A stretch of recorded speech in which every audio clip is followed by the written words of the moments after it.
할렐루야, 감사합니다. 오늘 이제 말씀은 이제 마태복음 28장 이제 마지막 절이죠. 유명한 말씀이잖아요. 너희는 가서 모든 족속으로 제자를 삼아 아버지와 아들과 성령의 이름으로 세례를 주고 내가 너희에게 분부한 모든 것을 가르쳐 지키게 하라. 볼지어다 세상 끝날까지 너희 항상 함께 있으리라. 이렇게 이제 말씀하셨습니다. 그렇죠? 이 말씀은 이제 여러분들도 가능한 한 이제 이렇게 그래도 암송하고 있는 그런 말씀이잖아요. 우리 어렸을 적부터 이 말씀 얼마나 많이 들었어요. 요한복음 3장 16절과 마태복음 28장 19절 20절의 말씀을 많이 이제 들은 거기 때문에 암송하지 못한다고 해도 그냥 잘 아는 말씀이잖아요. 2024년도에도 우리 교회 이제 표어를 너희는 가서 모든 민족으로 제자를 삼으라 이렇게 했어요. 이 목사가 표어를 바꿀까 그러다가 우리 2025년도에도 같은 표어를 하면서 작년에 우리가 기도로서 대신자를 마음에 품고 기도한 복음의 씨를 뿌린 것을 이제 2025년도에는 열매로서 거둘 수 있는 그런 좋은 기회가 됐으면 좋겠다 하는 생각을 가지고 이 목사부터 또 여러분들도 2025년도에는 우리 교회가 양적으로 또한 영적으로 이렇게 성장할 수 있는 그런 교회가 될 수 있도록 간절히 기도하고 또 이 말씀에서 보니까 너희는 가서 가요. 모든 민족으로 제자를 삼으라고 하는 것은 앉아서 삼는 것이 아니라 가서 복음은 전하는 거잖아요. 전하면서 이렇게 하나님의 말씀을 잘 증거하는 우리가 갖고 있는 가장 좋은 그런 소망에 대한 믿음에 대한 소망 신앙을 다른 이들에게도 잘 정리해서 전할 수 있는 그런 여러분과 제가 되기를 주님으로 축원드립니다. 사모하고 이제 제가 거의 이제 매년 1월 1일 되게 되면 이제 기도원에 가요. 이번에도 이제 기도원에 갔다 왔어요. 갔다 와서 기도하는 가운데 있는데 사진 제가 잠깐 보여줄게요. 여기 이제 오살리 기도원이 여기서 1시간 반 내지 2시간이면 가거든요. 갔었고 가서 간절히 기도하면서 또 올해는 작년보다 굉장히 많은 분들이 함께 모여서 예배 드리고 기도하고 또 나라를 위해서 기도하는 그런 시간을 가졌어요. 그래서 그런 것을 보면서 이 대성전에 그래도 수천 명이 들어가거든요. 많은 이제 분들이 들어와서 기도하는 그런 모습을 보면서 대한민국은 아직도 살아있다. 그래서 제가 여러분들한테 가끔 그런 얘기 하잖아요. 우리 대한민국 교회가 하나님의 앞에 히든 카드다. 마지막 카드, 마지막 시대에 대한민국 교회를 통해서 세계 만방에 너희는 온 천하에 다니며 만민에게 복음을 전하라 하는 그 말씀에 대한 성취를 우리 대한민국 교회를 통해서 하게 되는 거구나라는 것을 실감을 하게 됩니다. 우리도 마찬가지로 열정 있는 그런 믿음의 사람들이 올해는 될 수 있도록 여러분들 기도하면서 준비하면서 사모하는 여러분들 되기를 주님을 축원드립니다. 예배 마치고 난 다음에 이제 식당에 가서 1월 1일부터 밥값이 작년에 6,000원 했다가 7,000원 올랐더라고요. 그래도 맛있게 잘 먹었어요. 기도하고 예배 드리고 기도 열심히 하고 또 많은 분들과 함께 이렇게 식사를 해서 맛있게 잘 먹고 기도하면서 이렇게 이제 돌아왔습니다. 오늘 본문에 있는 말씀 20절에 보니까 내가 너에게 분부한 모든 것을 가르쳐 지키게 하라. 볼지어다 내가 세상 끝날까지 너희와 항상 함께 있으리라 그랬어요. 자, 예수님께서 이제 제자들에게 예수님이 이제 승천하시기 전에 예수님이 제자들에게 말씀한 거 아니에요. 지상 명령이라고 그러잖아요. 근데 당시 제자들뿐만이 아니라 우리들에게도 이 강단을 통해서 명령하신 그런 말씀이에요. 내가 너에게 분부한 모든 것을 가르쳐 지키라. 그래서 하나님의 말씀은 가르침을 받아야 되고 또 가르침을 받은 자는 또 가르치는 자가 또 되어야 되잖아요. 평생에 가르침을 받는 자가만 되는 것이 아니라 나도 이제 가르침을 하는 그런 자가 되어야 된다. 그러기 위해서는 어떻게 해요?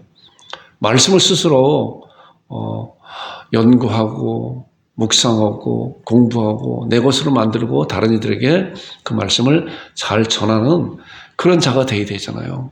그렇지 않으면 맨날 어린아이 같은 그런 신앙이에요. 그래서 이 말씀에서 보니까 가르쳐 지키게 하라. 볼지어다 내가 세상 끝날까지 너희와 항상 함께 있으리라. 오늘 함께 말씀을 나누고자 하는 것은 너희와 항상 함께 있으리라 라고 하는 그런 말씀. 그러잖아요.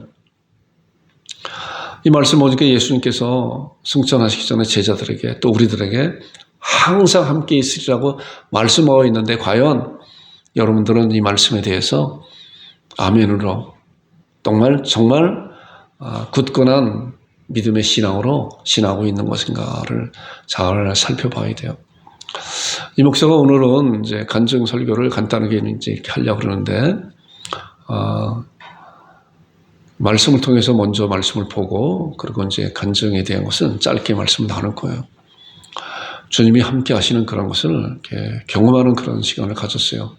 한 사건을 통해서 여러분과 함께 말씀을 나눌 것인데, 말씀을 잘 들어보시기 바랍니다. 자, 요한복음 4장에 보게 되면 그 말씀이 있어요. 사마리아 여인이 예수님을 만났잖아요. 근데 예수님이 주님인지 몰랐잖아요. 항상 그 얘기를 많이 하잖아요. 이 목사가. 예수님이 바로 눈앞에 있음에도 불구하고 영안이 열리지 않으면 예수님이 그리스도인 줄을 몰라요. 사마리아 여인도 그랬어요. 니고데모도 그랬고 막달라 마리아도 그랬고, 우리가 쭉 말씀을 벌써 며칠 전부터 계속 말씀을 본 믿음의 선지들이 다 그랬잖아요. 예수님이 눈앞에 있음에도 불구하고. 엠마오로 가는 두 제자 글로바도 예수님이 옆에 함께 가는데도 그분이 주님인지도 몰랐단 말이에요. 왜 그런 건가, 왜? 그래서 우리 사람의 눈은 둘이라고 그랬어요. 둘. 우리 육신의 눈이 있고 마음의 눈이 있어요. 영안이 있다는 거예요. 영안이 열려야 예수 그리스도를 그리스도로 주로 바로 볼 수가 있는 거예요. 자, 이 사마리아 여인도 예수님과 대화 가운데 예수님이 주님인지 알지 못했잖아요. 그래서 예수님을 하나의 선지자로, 한 번의 선지자로 이제 알고, 그리고 예수님한테 자기가 궁금했었던 건 질문했잖아요. 우리가 그 전에 다 말씀을 함께 나눴잖아요. 우리는 이 산에서 예배하는데, 이스라엘 민족들은 예루살렘에서 예배한다 그러니까 예수님께서 그에게 이 산에서도 말고 예루살렘에서도 말고 예배할 때가 온다. 그러면서 이제 나오는 그 말씀이 요한복음 4장 24절에 나오는 말씀이에요. 하나님은 영이시니 예배하는 자가 영과 진리로 예배할지니라. 이렇게 예배하는 자를 하나님께 찾으신다고 말씀하고 있는. 보니까 여기 뭐예요? 하나님은 영이시라고. 하나님은 영이시라고. 성삼위 하나님의 영이시라는 거예요. 그래서 성령님도 영이고, 성부 하나님도 영이고, 예수 그리스도도 독생자 예수 성자도 영이시잖아요. 자, 근데 이 영이 뭔가? 말씀 가운데서 그런 말씀을 잘 대답해 주고 있어요. 그래서 성경은 항상 여러분들 얘기하지만은 같이 말씀에 짝이 있다고 그랬잖아요. 이사야 34장 16절에 뭐예요? 너희는 여호와의 책을 자세히 읽어봐라. 그것이 하나도 빠진 것이 없고 하나도 짝이 없는 것이 없으니 이는 여호와의 입이 이를 명하셨고 그의 신이 이것들을 모으셨다. 그래서 하나님의 말씀은 완벽한 말씀이라는 거예요. 자, 하나님의 영이시라고 하는 것을 다른 말씀을 통해서 그 영이 무엇인가? 자, 누가복음 24장에 나오는 말씀 보게 되면은 이제 예수님이 부활하고 난 다음에 첫 번째 부활하고 난 다음에 만난 여인이 누구예요? 막달라 마리아라고 그랬잖아요. 막달라 마리아가 내가 주님을 만났다고 제자들에게 또 많이 모인 그런 예수님의 제자들이 가서 내가 주님을 만났다고 그들은 믿지 않았다고 그랬잖아요. 그러고 난 다음에 이제 누구예요? 글로바 또 엠마오로 가는 그런 두 제자한테 예수님께서 만나서 예수님을 그리스도로 보았잖아요. 그리고 이들도 쫓아가서 예수님의 제자들이 모인 곳에 가서 우리가 예수님을 만났다 했음에도 불구하고 그들은 또 믿지 않았다고 그랬잖아요. 그런 어느 날 이제 그 예수님의 제자들 11명의 제자뿐만이 아니라 많은 그런 제자들 모인 가운데 예수님이 나타나셨잖아요. 예수님의 부활하신 몸은 뭐예요? 공간과 시간을 초월하는 그런 몸이잖아요. 문이 닫혔음에도 불구하고 쓱 들으셨잖아요. 그게 예수님의 부활한 몸이에요. 그 안에 들어와서 이제 제자들에게 말씀을 하는 거예요. 그게 24장 39절이거든요. 내 손과 발을 보고 나인 줄 알아. 너희들 왜 나를 예수님이 부활했다고 하는 것을 제자들이 와서 얘기했는데 그걸 왜 못 믿냐? 하는 가운데 내 손과 발을 보고 나인 줄 알라. 또 나를 만져봐봐라. 내가 바로 부활한 예수, 너희들이 믿었던 그 주, 예수 그리스도라라고 얘기하는 거야. 나를 만져보라. 그리고 말씀하는 거가 뭐예요? 영과 사는 뼈가 없을 때 너희 보는 것과 같이 나는 있는지라. 어떻게 해요? 영은 살과 뼈가 없다 그랬잖아요. 아까 보니까 하나님은 영이시니 예배하는 자가 영과 진리를 예배한다 그랬잖아요. 그 영이 뭐예요? 영은 뭐냐고 하면 살과 뼈가 없는 거예요. 그런데 예수 그리스도도 이제 영이신 예수 그리스도께서 살과 뼈가 없으신 예수 그리스도께서 독생자 마리아 처녀의 몸을 빌어서 우리 인간의 몸으로 이 세상에 우리 육신으로 보는 눈으로 이 세상에 오셨다는 거예요. 얼마나 놀라운 은혜요. 놀라운 감사합니까? 그 하나님께서 온 우주를 만드신 그 하나님께서 이런 유한한 몸을 입으시고 이 세상에 오셨다는 거예요. 그러면서 이제 예수님께서 영은 살과 뼈가 없을 때 너희 보는 바와 같이 나는 있다. 그래서 영은 살과 뼈가 없는 거구나 라고 하시죠. 자, 마태복음 18장 20절에 보니까 두세 사람이 내 이름으로 모인 곳에는 나도 그들 중에 있느니라. 여러분들 이 사실을 믿으세요? 여러분 이런 사실을 마음속에 굳건히 신앙하고 있어야 돼요. 우리가 적은 무리가 모였어도 하나님께서 이 자리를 통해서 우리의 예배를 받으신 거기 때문에 우리는 숫자에 연연하지 말고 전심으로 하나님 앞에 정말 나의 예배를 받으신 하나님이시다. 그래서 영과 진리로 성령 안에서 하나님께 약속된 그런 말씀을 붙잡고 하나님 앞에 드려지는 거란 말이에요. 이 말씀 보니까 두세 사람이 내 이름 모인 곳에는 나도 그들 중에 있느니라. 우리 함께 계시는 하나님인 줄 여러분 믿으세요? 믿는 굳건한 신앙으로 믿고 아멘입니다. 제가 이 말씀을 붙잡겠습니다. 라고. 그런 여러분들과 제가 되기를 주님의 이름으로 축원드립니다. 자, 창세기 이제 말씀을 통해서 제가 간증하는 그런 말씀에 이제 간증은 짧지만 그 말씀에 대한 것을 이제 먼저 이렇게 보고 그래서 제가 간증할 거예요. 창세기 이제 12장에서 하나님께서 아브라함을 불렀잖아요. 너희 본토 친척 아비 집을 떠나 내가 네게 지시할 땅으로 가라. 그 지시할 땅이 뭐야? 젖과 꿀인 가나안 땅이잖아요. 거기로 가라. 내가 너로 말미암아 많은 민족이 복을 얻을 것이고 너의 씨로 말미암아 많은 민족이 이제 복을 얻을 것이다라고 이렇게 말씀하고 너는 복의 근원이라고 아브라함을 불리면서 그렇게 했어요. 아브라함은 그래서 갈 바를 알지 못하지만 하나님의 약속된 말씀을 붙잡고 갔잖아요. 자, 그런데 이제 지금 장황하게 다 구체적인 말씀을 드리지 않아도 이제 창세기 21장에 가게 되면 하나님께서 아내 사라가 나이 늙어서 또 아브라함도 나이 늙어서 이제 아이를 전혀 절대로 가질 수 없는 세상 논리로서는 가질 수 없는 그러한 가정이었었지만 부부였었지만 하나님께서 약속된 말씀을 성취해 주셨잖아요. 그래서 21장 3절에 보게 되면 하나님께서 아브라함을 통해서 아브라함을 통해서 이제 아내 사라에게 이삭을 잉태케 하였잖아요. 그래서 이삭을 낳게 된 때가 아브라함이 100세였었잖아요. 사라는 90세고.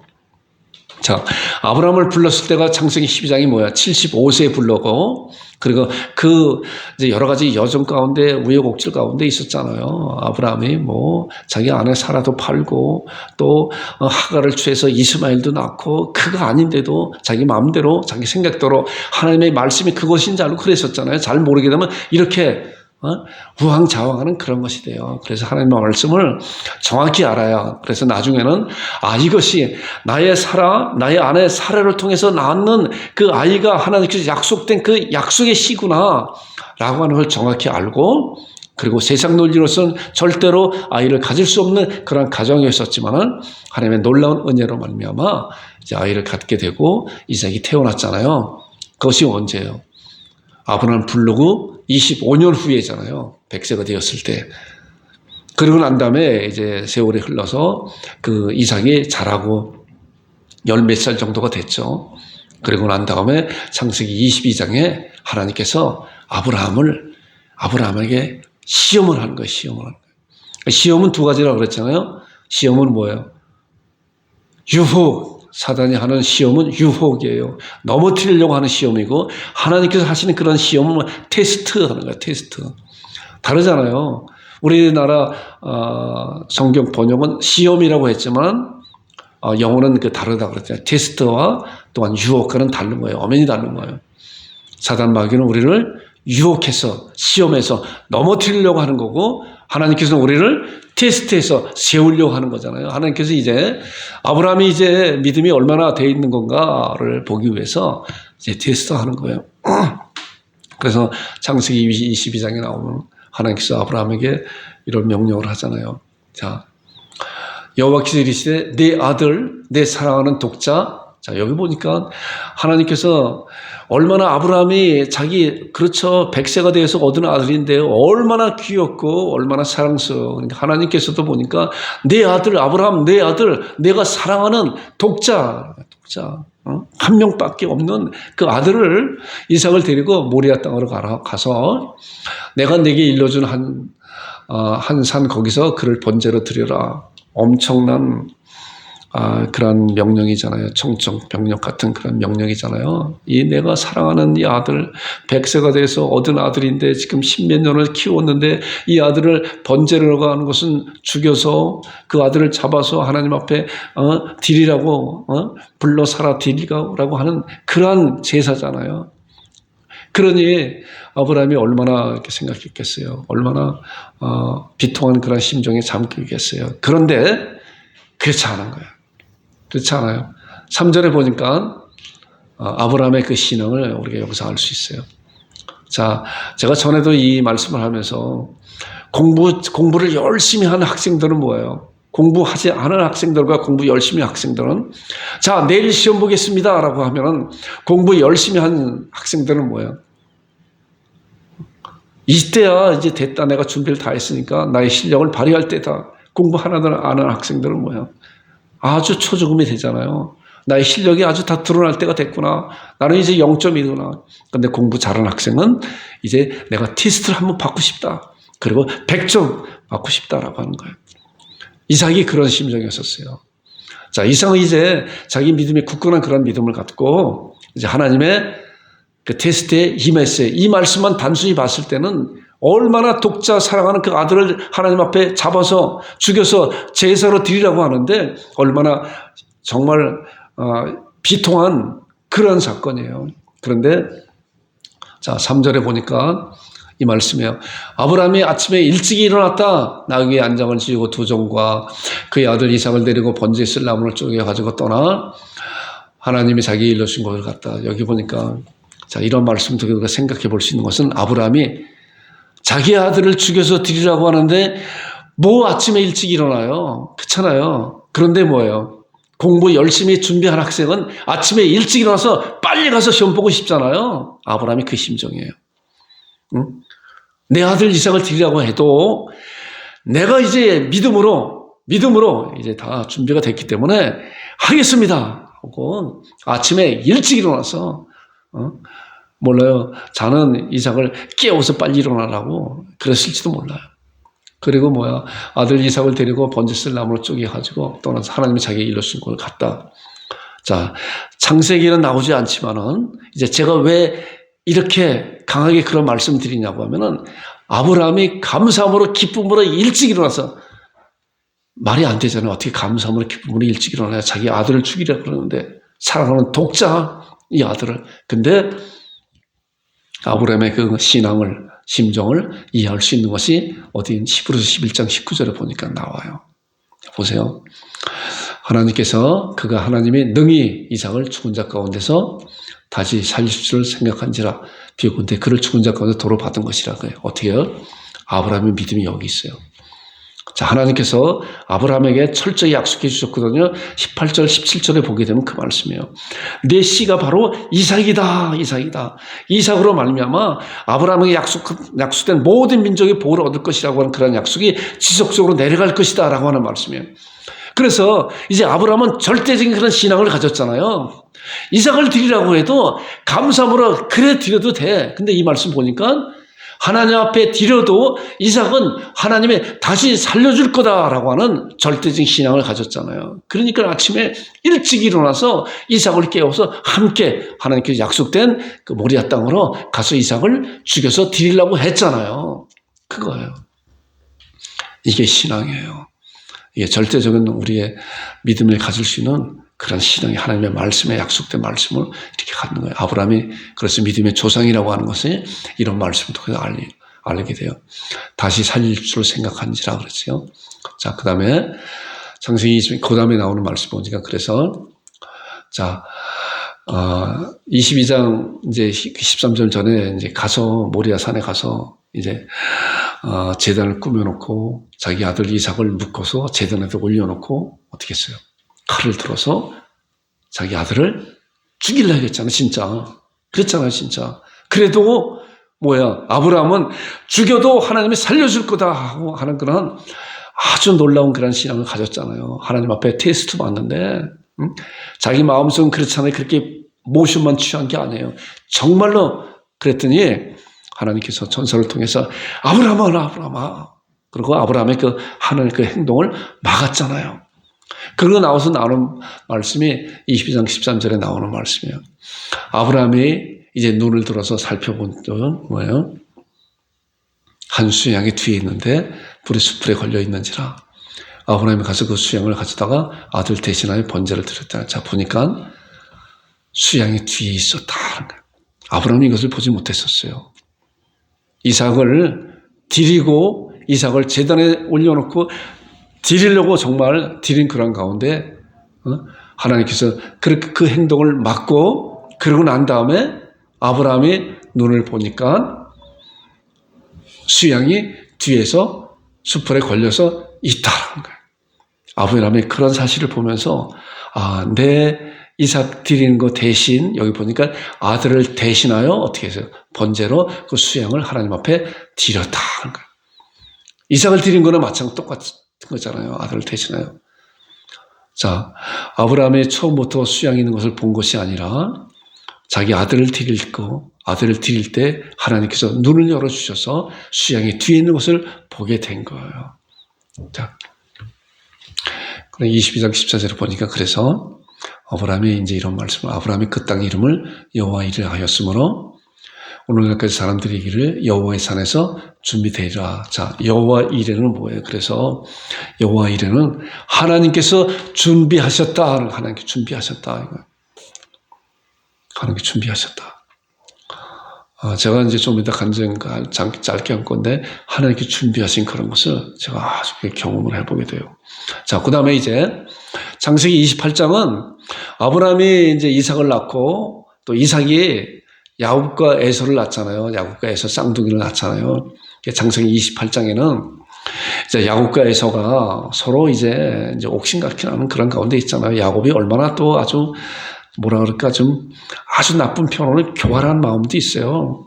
그리고 아주 셈이 얼마나 많은지. 그런데 그 셈이 하나님을 향한 셈이에요. 그래서 야곱은 항상 자기 어머니 치마복에서 놀아나고 에서는 그냥 이렇게 좀 남성적인 그런 모양을 가지고 사냥을 즐기고 그리고 사냥해와서 자기 아버지 이삭에게도 갖다 드리고 이제 그랬어요. 그런데 에서가 형이고 이제 야곱의 동생이잖아요. 장자의 그런 복이 있잖아요. 장자의. 그걸 항상 호시탐탐 이 야곱은 장자의 그 복을 알고 그걸 노렸잖아요. 그러다가 어느 날 자기 형 에서가 들에서 사냥을 하고 돌아와서 확 기진맥진하는 가운데 이제 팥죽을 썼잖아요. 야곱이. 그리고 그 팥죽 한 그릇에 장자권을 얻었잖아요. 자, 에서는 팥죽 한 그릇에 자기가 그 장자권이 얼마나 귀하고 얼마나 놀랍고 하나님의 놀라운 그런 선물인지 알지 못하는 가운데 그냥 장자권을 자기 야곱에게 팥죽 한 그릇에 팔아버렸어요. 내가 죽은들 이것이 무슨 소용이 있겠느냐. 그리고 그래 버렸잖아요. 그래서 다른 신약성경의 말씀 보니까 그 장자권을 팔아버린 에서에게 망령된 자라, 미친 자라, 그러면 미친 자라 하는 거예요. 얼마나 소중한 그런 장자권인데, 그렇잖아요. 그러고 난 다음에 어땠어요? 나중에 이제 야곱이 또 자기 아버지 이삭이 연세가 많이 들어서 이제 눈이 어두운 가운데 가서 이제 장자권에 대한 그런 복을 다 받았잖아요. 그것도 속여가면서 야곱은 매끈하고 에서는 이제 털이 있고 남성같이 있잖아요. 그러니까 그것도 야곱이 이제 눈이 어둡지만은 손의 감각은 있잖아요. 그랬더니 또 에서가 입었었던 거 또 털을 이렇게 북실북실 이렇게 아주 속여갖고 자기 아버지 이삭한테 에서가 받을 그런 복을 장조건을 다 받았어요. 나중에 에서가 이것을 알고 난 다음에 어땠어요?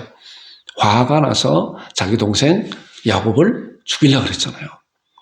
그런 가운데 이제 어머니 리브가를 통해서 너 외삼촌 가라 해서 이제 야곱이 외삼촌 라반의 집에 이제 가는 그런 가운데 혼자 이제 가는 거 아니에요. 자기가 이제 앞으로 어떻게 일어날 일인지 자기는 알지 못하는 그런 가운데 이제 가는 거예요. 그리고 가는 곳에 베델이라고 하는 그런 곳에서 이제 뭐 하루 아침에 가는 것이 아니라 아주 여러 날 동안 이제 가잖아요. 오랫동안. 그런 가운데 홀로 잠을 자는 가운데 이제 꿈속에서 사닥다리가 땅에서 하늘까지 닿았고 또 하나님의 천사들이 오르락 내리락하는 그런 모습을 보면서 이제 말씀하고 있는 내용이 28장 15절에 나오는 말씀이에요. 보세요. 보니까 이제 하나님께서 내가 너와 함께 있어 내가 어디로 가든지 너를 지키며 너를 이끌어 이 땅으로 돌아오게 할지라 내가 네게 허락한 것을 다 이루기까지 너를 떠나지 아니하리라 라고 하는 그런 말씀을 야곱에게 꿈속에서 말씀하고 있는 거예요. 야곱은 자기 혼자만 이제 자기 앞길이 어떻게 될지 모르는 가운데 들짐승에 잡힐지 어떻게 될지 모르는 가운데 그렇게 홀로 이제 자기 외삼촌 라반의 집을 향하여 가고 있는 거잖아요. 그런 가운데 이제 날이 어두워서 돌베개를 자고 잠자는 가운데 꿈 가운데서 이런 말씀을 하고 있는 거예요. 하나님께서 내가 너와 함께 있어 내가 어디로 가든지 너를 지키며 너를 이끌어 이 땅으로 돌아오게 할 것이다. 내가 네게 허락한 것을 다 이루기까지 너를 떠나지 아니할 것이라 라고.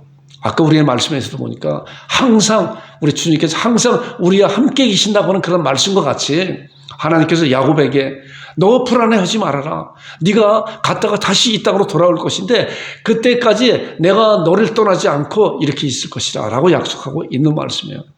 자, 그리고 이제 16절에 나오는 말씀 보니까 자, 말씀 잘 보세요. 야곱이 이제 잠 깨어서 야곱이 잠에 깨어서 이르되 그랬어요. 야곱이 잠에 깨어서 이르되 여호와께서 과연 여기 계시는 것을 내가 알지 못하였다는 거야.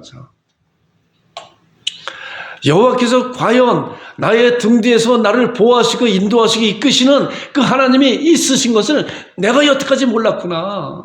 이제야 여호와께서 과연 여기 계신 것을 내가 알지 못하였구나. 자, 아까 마태복음 18장 20절에 두세 사람이 내 이름으로 모인 것은 나도 그들 중에 있다 그랬잖아요. 그런데 우리는 그런 약속된 그런 말씀을 하나님께서 야곱에게 말씀한 그런 내용을 야곱이 잠을 깨어서 하나님이 전능한 하나님이 여기 계신 것을 내가 여태까지 몰랐구나. 그 말씀을 듣고 난 다음에 이제 알았다 하는 거예요. 이 육신의 눈으로 본 것이 아니라 마음의 눈으로 마음의 신앙으로 알았다는 거예요. 우리도 마찬가지로 우리의 육신의 눈으로 하나님을 볼 수가 없고 하나님은 영이시기 때문에 영은 살과 뼈가 없다 그랬잖아요. 그런데 뭐예요? 항상 너희가 함께 있을 거라고 주께서 말씀하시고 그리고 두세 사람이 모인 게 나도 그들 중에 있다고 말씀하시는 그런 약속된 말씀을 듣고 과연 여기 계시구나. 아브라함과 같이 야곱과 같이 내가 알지 못했구나. 여기 계신 걸 내가 알지 못했구나. 이제 내가 압니다. 라고 하는 그런 신앙을 갖는 거예요. 자, 제가 이제 이런 말씀을 이제 먼저 잘 알고 간증을 이렇게 할게요. 12월 22일 날인데 주일날인데 우리 앞집이 이제 집을 짓잖아요. 우리가 이제 잘 알잖아요.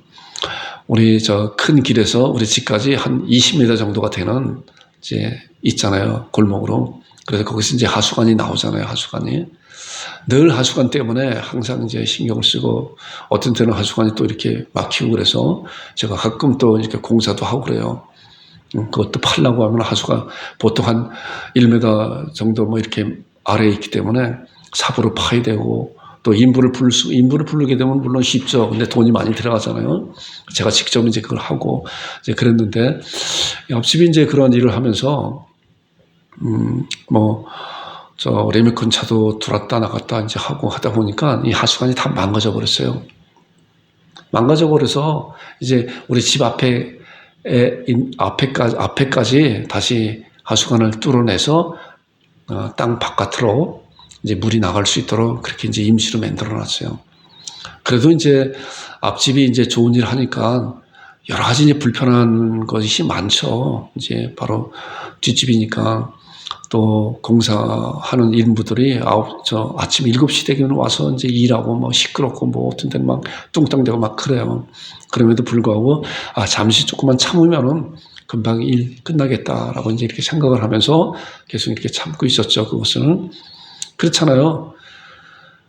우리가 이제 아파트 짓는 거 보게 되면 별의별 현수막들이 다 걸리잖아요. 근데 이제 뒷집에서 오랫동안 살고 있었기 때문에 앞집이 좋은 일을 하는데 조금만 우리가 한 2, 3개월 참으면 되겠다라고 하는데 그것이 이제 또 굉장히 시간이 또 많이 걸려요. 지금 거의 한 6개월 정도 이렇게 된 것 같아요, 일이. 그래서 이제 그 하수관 때문에 항상 신경을 쓰는데 거기 일하는 이제 책임자한테 이거를 이제 하수관 이제 나중에 묻을 때 저한테 꼭 전화를 주시고 내가 보는 가운데 묻었으면 좋겠습니다. 이제 그분들이 우리 하수관 다 망가뜨려 놨으니까 하수관 다시 이제 해줘야 되잖아요. 지금은 이제 바깥으로 이제 물 나오게끔 이제 한 거니까. 그래서 그런 것을 이제 몇 차례 얘기를 하고 이제 그랬어요. 근데 12월 22일 날 주일 날 그 전날은 19일 날이고 그 전날은 이제 금요일 날은 18일 날이잖아요. 18일 날 또 어떻게 그 책임자하고 이제 만났어요. 집 앞에 항상 이제 있으니까 집에 들어가서 만나서 이 하수관 공사 언제 합니까? 그러니까 오늘이나 내일 한다고 그래요. 금요일 날이나 수요일 날. 그럽니까? 그러면은 하수관 공사할 때 저한테 꼭 좀 연락을 해달라고 그랬더니 그렇게 하겠다고. 그랬어요. 그래서 제가 금요일 날하고 토요일 날은 뭐 다른 일 다 그냥 포기하고 일찍 이제 집에 들어가서 전화 오기만 기다렸죠. 자꾸만 나가서 언제 할 거냐고 물어보는 것도 그렇잖아요. 그런데 금요일 날도 전화 안 오고 토요일 날도 전화 안 와요. 그럼 또 월요일 날이나 화요일 날 그때 하겠지. 그리고 이제 주일 날 이제 와서 예배 드렸잖아요. 12월 22일 날이니까 얼마 안 됐잖아요. 성탄절 전주일이니까. 예배를 드리고 이제 보통 제가 이제 예배 드리고 교회 정리하고 그러면 한 5시 정도 들어가거든요.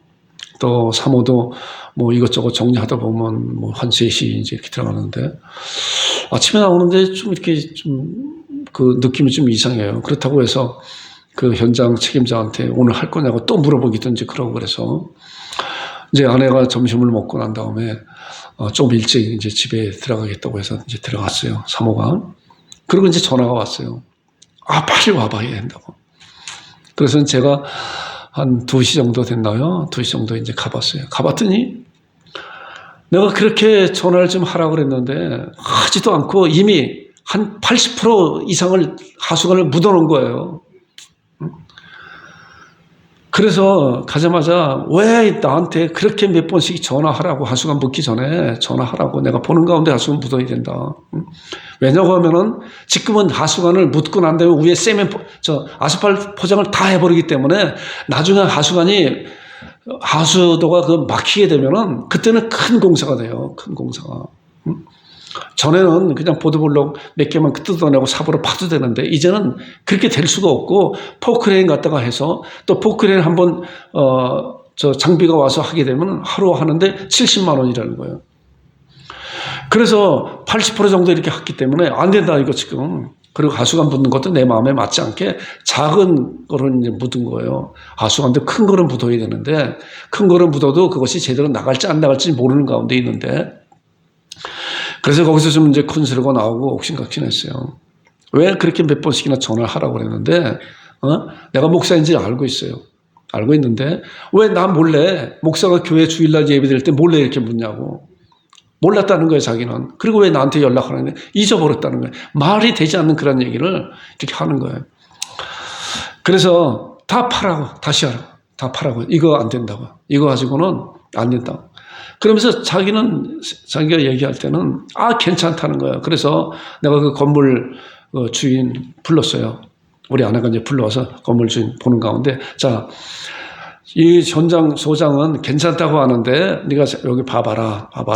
만약에 나중에 여기서 막혀서 1년, 2년 막히게 되면 그때 큰 공사가 될 텐데 네가 이제 내가 저기한테는 이제 네가라고도 할 수 있어요. 우리 딸하고도 같은 나이고 이제 그래서 친구가 돼서 네가 여기서 분명하게 그럼 그 비용을 내가 되겠습니다라고 하면은 그냥 80%한 거 그냥 하겠다 하라. 근데 안 된다고 하면은 안 되겠다 안 된다. 그랬더니 내가 몇 번 물어봤더니 자기는 책임 못 진다는 거예요. 그렇죠. 당연히 내가 봐도 안 되는 거예요. 근데 그렇게 공사를 해놨던 거예요. 그리고 이제 한 20%만 묻으면 끝이에요. 다 묻는 거예요.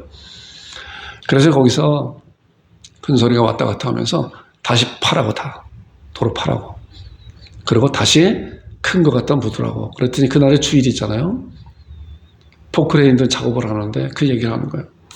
포크레인 한번 오면은 그러면 오늘 못 한다고. 그럼 포크레인 작업비 또 들어가야 되고 그 다음날 월요일날 하게 되면 또 들어가야 되잖아요. 월요일 또 자재 사다가 하게 되고. 어쨌든 간에 지금 이거 하고 난 다음에 아스팔트 포장하게 되면은 막히게 되면 그때는 큰 공사가 되기 때문에 이거 하기 전에 제대로 해야 된다라고 하는 그런 생각을 가지고 그렇게 했어요. 얘기를 했어요. 그랬더니 화를 이제 이렇게 물론 화 나갔죠. 80%를 다 했는데 다시 다 파내려니 그리고 오늘도 가서 자재도 못 사고 내일 일할 거니 현장 책임자는 얼마나 또 난감해요. 근데 그 난감함을 내가 만든 것이 아니잖아요. 그가 만든 거 아니에요. 그가 만든 거. 그리고 나중에 막히게 되면 그것을 누가 감당하냐고 누가. 그잖아요. 할 때 제대로 해놔야지. 그래서 다시 하기로 한 거예요. 다시. 그리고 포크레인이 이제 앞에 장비를 바꾸더라고요. 다시 파내려고. 그때 그 순간에 저 멀리 보이는 것이 하나가 딱 보인 거예요. 제 눈에. 맨홀이 보인 거예요. 맨홀. 거기다 이제 맨홀 이제 공사하려고 맨홀 갖다 놓은 거가 보이는 거예요. 우리 거 하려고 그런 것이 아니라. 우리 거는 그냥 직통으로 연결하기 때문에 그냥 안에서도 내려가는 건지 다 내려가는 거예요. 그리고 장마통 되게 되면은 흙이고 뭐고 다 내려가요. 그게 쌓이면은 막히는 거란 말이에요. 막힌단 말이에요. 그리고 관도 작은 거 관했으니까 막히면은 꼼짝없이 중간에 다 뚫고 다시 막아야 되는데 그 뚫고 하려고 하면 이게 곡괭이질 갖고 되는 것도 아니고 포크레인 갖다 뚫어야 되는데 그런데 그때 막 이제 얼마나 그랬겠어요. 화가 났겠어요. 그도 마찬가지로 일을 다 지금 80%까지 했는데 다시 파내려니 그리고 장비 갖다 했는데 또 장비도 내일 또 해야 되니까 그렇잖아요. 다시 하겠다고 그런 거예요. 그런데 그때 순간적으로 그 맨홀이 딱 제 눈에 보이는 거예요. 그래서 그럼 저 맨홀을 여기 중간에다가 우리 집 앞에 80%까지 했으니까 그 앞에다가 묻게 되면은 맨홀에 흙이 쌓이면 맨홀에서 흙만 파내면 되는 거구나 하는 생각이 딱 오는 거예요. 그래서 그 포크레인 장비를 바꾸는 그런 가운데 그때 내가 소장님을 불렀죠. 소장님 일로 와보세요. 저 맨홀을 여기다 묻으면 된다고. 여기다 묻으면 된다고. 그리고 맨홀 다음부터 20m 큰 길까지 나가는 데는 여기 철저히 망사를 잘 해갖고 절대로 이물질 나가지 않게만 하면은 여정이 절대로 막히지 않고 여기서 막히게 되면 맨홀만 이렇게 드러내서 그거만 흙만 파내면 되는 거다. 라고 하는 생각이 번뜩 드는 거예요. 그렇게 해서 맨홀을 거기다 하고 그렇게 정리가 됐어요. 만약에 그냥 그것을 계속 진행을 했다고 하면은 다 파내고 했다고 하면 얼마나 그 사람들이 나를 욕하고 그럴 거 아니에요. 내가 상황을 봤을까 생각해보다 지금 80%를 일했는데 그걸 다시 다 파내야 되는데 그리고 오늘 또 그걸 파내면서 자재 바꾸는 것도 아니고 자재 또 내일 월요일에 가서 또 사다가 다시 해야 되는데 얼마나 나를 원망하고 욕을 하고 그랬겠어요. 근데 그 순간에 딱 그걸 보면서 내가 왜 지금 그런 간증을 하냐면 하나님의 그 순간에 전혀 보지 못했다. 아까 아브라함이 자기 아들을 제단에 올려놓고 죽이려고 했는데 하나님이 막았잖아요. 그리고 나서 보니까 수풀에 걸린 수양을 봤잖아요. 그걸 대신해서 번제를 드렸잖아요. 내가 그걸 하고 난 다음에 확 오는 말씀이 그 말씀이었었어요. 창세기 그 말씀이. 그러면서 생각이 드는 거가 하나님이 보고 계시구나. 보고 계시다가 상황이 더 진전되지 않을 수 있도록 거기서 딱 맞고 나의 눈을 확 열어준 거예요. 그것을. 그래서 하나님이 항상 함께 계시다고 하는 것을, 함께 계시면서도 이렇게 하나님이 나와 함께 계시면서 내 느낌으로, 내가 알고로, 내 영으로 하나님을 볼 수 있는 그런 눈을 열어주신 그런 놀라운 그런 것을 보게 되고, 그 이후로 이제 소장님한테 내가 또 화내고 한 것도 내가 잘못했노라, 또 서로 잘못했노라 라고 그렇게 하면서 이렇게 모든 문제가 잘 이제 해결이 됐어요. 그리고 나오는 말씀이 이제 그거예요. 간증은 이제 그거예요. 그래서 말씀을 보니까 이제 이런 말씀이잖아요. 창세기 20장 보니까 아브라함의 눈을 들어 살펴본죠. 내가 눈을 들어 살펴보니까 그걸 봤단 말이에요. 그거 전혀 생각지도 못했었는데 맨홀만 묻으면 되는 건데 그 생각을 내가 처음부터 했었다고 하면은 간단하게 해결할 수 있는 건데 그 상황까지 몰고 가다가 하나님은 나의 등 뒤에서 나를 지켜보고 계신 거야. 보고 계시는 가운데 이제 더 이상 여기서는 안 되겠다. 더 이상 진전되게 되면 그때는 아주 상황이 악화되는 그런 가운데 거기서 딱 맞고 내 눈을 열어서 이 아브라함에게도 딱 눈을 열어서 순양의 뒤에 있는 것을 보고 수풀에 걸린 것을 그 순양을 아들을 대신하여 제사를 드린 것 같다. 그리고 아까 보니까 이제 창세기 28장에도 이런 말씀이 있잖아요. 야곱이 잠을 깨어 이르되 여호와께서 과연 여기 계신가를 내가 알지 못하겠다. 거예요. 보니까 과연 하나님이 나와 함께 계셨구나. 그런 사건을 통해서 제가 절실히 그것을 느꼈어요. 내가 영어로 하나님이 나와 함께 계셨구나.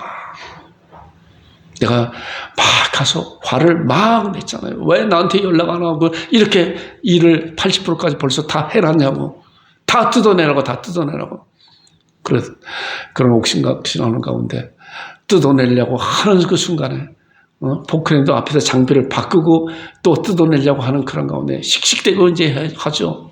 그런 가운데 내 눈에 딱 보인 거가 그 순양이 보인 거예요. 아브라함의 순양을 보인 것 같이 나에게는 그 맨홀이 보인 거예요. 그리고 그것만 여기다 하면은 이 사람들이 80% 일한 거 뜯지 않고 그대로 연결만 하면 되는구나. 그 생각이 하나님이 나와 함께 계셨구나 하는 그런 생각으로 신앙으로 하나님 앞에 제가 이렇게 화내고 한 거 하나님 잘못했습니다 라고 또 이렇게 회개하고 그랬어요. 그래서 우리가 이런 것을 통해서 정말 그렇구나. 결론적으로 제가 결론의 말씀을 이 말씀을 정했어요. 자, 이사야 41장 10절에 두려워하지 말라. 뭐야? 내가 너와 함께 함이라. 놀라지 말라. 나는 네 하나님이 됨이라. 내가 너를 굳세게 하리라.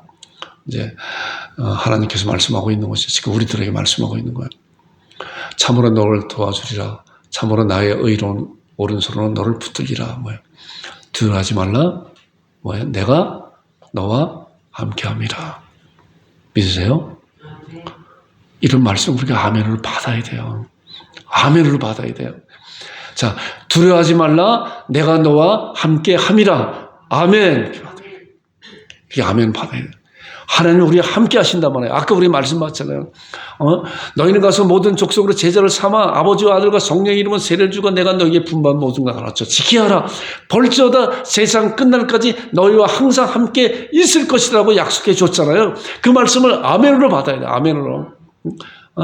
아브라함이 내가 이제야 하나님이 여기 계신 줄을 내가 알았다고 그랬잖아요. 늘 계셨음에도 불구하고 그때 영안이 열린 거예요. 우리도 마찬가지로 이러한 말씀을 통해서 우리의 영안이 열려서 맞습니다. 하나님 두세 사람이 내 이름으로 모인 곳에 나도 그들 중에 있다라고 하는 그런 말씀에 맞습니다. 아멘입니다. 그렇기 때문에 내가 전심으로 영과 진리로 하나님 앞에 예배 드린 자 되겠습니다. 예배 드립니다. 라고 할 때 하나님께서 우리의 그 신앙을 보시고 우리 마음 가운데 하나님께서 우리의 영혼을 열어주시고 은혜를 주시는 거예요. 저는 그런 사건을 통해서 정말 하나님이 나와 함께 계시고 말씀으로 통해서만 있는 것이 계신 것이 아니라 정말 실생활 가운데서 함께 계시고 그리고 뭐예요? 순간에 눈을 열어주셔서 악한 나쁜 그런 상황이 만들지 않고 거기서 딱 멈추게 하고 서로 좋은 관계가 맺어지는 그런 놀라운 경험을 했을 때 이런 것이구나. 그런 일을 통해서 하나님이 이렇게 경험을 하게 돼요. 여러분들도 이런 말씀을 꼭 붙잡고 하나님이 나와 함께 하십니다.